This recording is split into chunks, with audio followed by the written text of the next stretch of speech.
மா பொடையூர் அரசினர் மேல்நிலைப்பள்ளி முப்பெரும் விழா. கடலூர் மாவட்டம் திட்டக்குடி அருகே மா பொடையூர் அரசினர் மேல்நிலைப்பள்ளி முப்பெரும் விழாவிற்கு முதன்மை விருந்தினராக தொழிலாளர் நலன் மற்றும் திறன் மேம்பாட்டுத்துறை அமைச்சர் சி.வே. கணேசன் வருகை புரிந்தார்.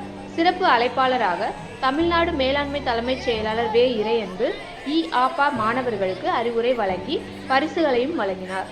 கடலூர் கூடுதல் பொறுப்பு முதன்மை கல்வி அலுவலர் அறிவழகன், விருத்தாச்சலம் இடைநிலை மாவட்ட கல்வி அலுவலர் துரைப்பாண்டியன், மங்களூர் ஒன்றிய குழு பெருந்தலைவர் கே.என்.டி. சுகுணா சங்கர், மா பொடையூர் ஊராட்சி மன்ற தலைவர் வாசுதேவன், பள்ளி தலைமை ஆசிரியர் மற்றும் இரு பால் ஆசிரியர்கள், பெற்றோர், மாணவ மாணவிகள் திரளானோர் கலந்து கொண்டனர். இறுதியில் பெற்றோர் ஆசிரியர் கழக தலைவர் இளங்கோவன் நன்றியுரை கூறினார்.